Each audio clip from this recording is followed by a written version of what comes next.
A beloved lion killed for sport by an American dentist. This is such a tragedy. You've heard the story. People across the world are furious because an American hunter paid to kill this lion in Zimbabwe. The lion turned out to be Stossel, a lion monitored and studied by Oxford University. Not only was Stossel killed, but he suffered before he died. He was wounded by a bow and arrow and then followed for 40 hours until he was killed with a gun.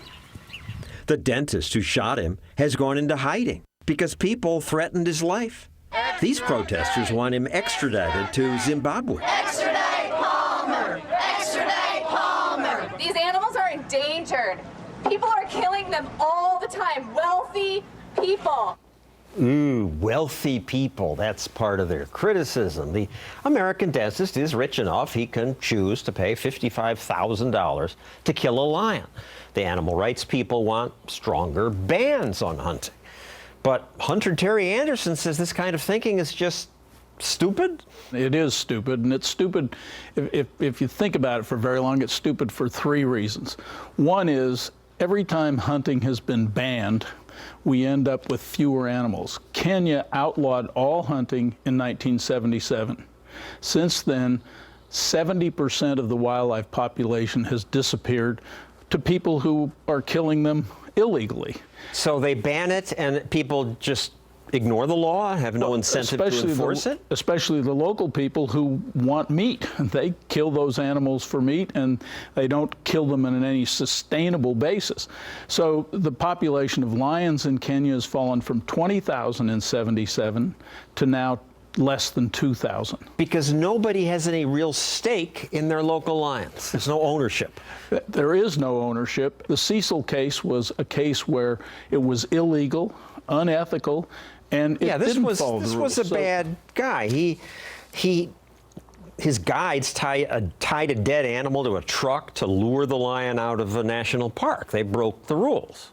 And that's not hunting. It's illegal. It's not hunting. But it isn't a reason to outlaw hunting, which is a part of management. If we didn't have hunting in all parts of the world, it's hard to even guess what those populations would do. If you don't manage elephant populations, they destroy incredible amounts of timber. I've been in Botswana and seen overgrazing by elephants, and it wipes out trees. So you have to manage these species. If you don't manage lion populations, they spill out into the rural areas. Oxford University interviewed villagers in Tanzania, and 98% said they had lost cattle to lions or other carnivores like leopards.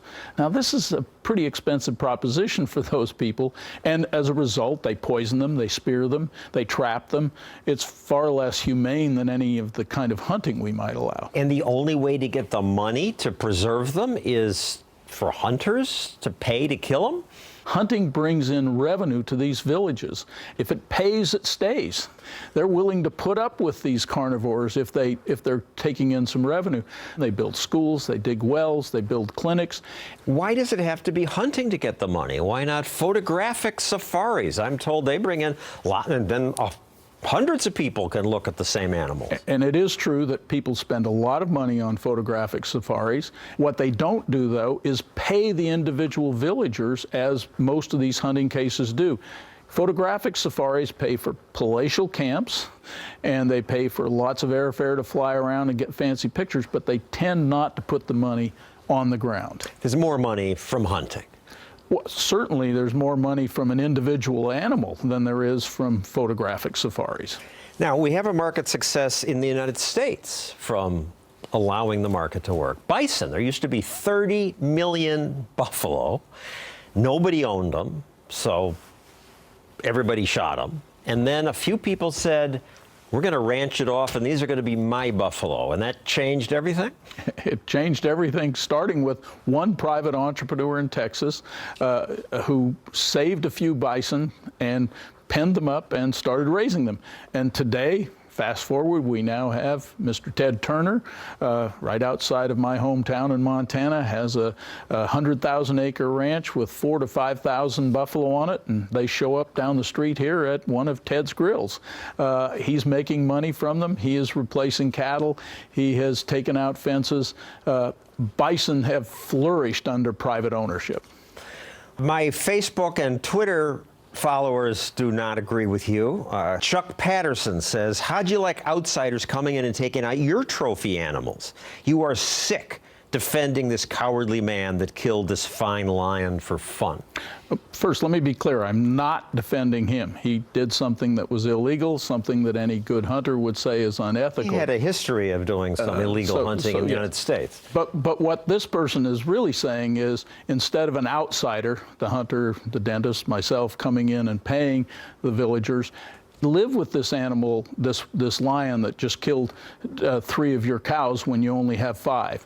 The outsiders who advocate that and dictate that are far worse than the outsider who's willing to pay something to those people who have to put up with these wildlife. Alex Wilson tweeted, the people of Africa would kill every lion if they could. If allowed, they consider them pests, predators. They are killing the lions because they don't get paid to have them around. And when they kill their livestock, they want to get rid of them. A Maasai warrior with a spear who kills a lion is a hero.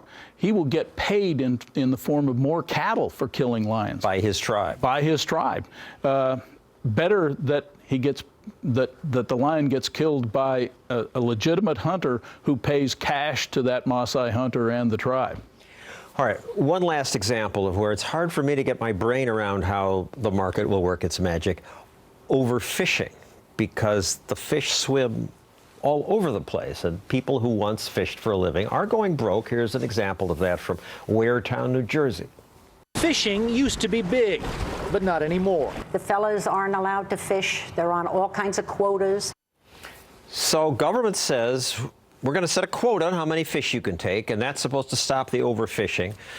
It didn't because every time the government sets a regulation on fishing, the fishermen figure out a way around it.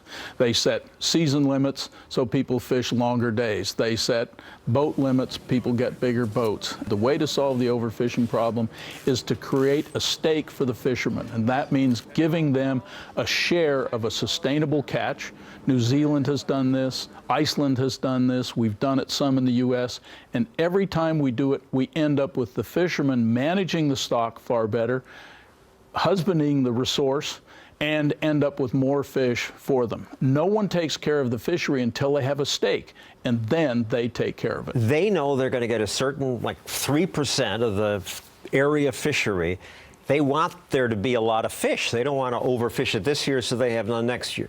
3% of 100 is better than 3% of 10, and they understand that. We get fresher fish, more fish, cheaper fish, and everybody wins.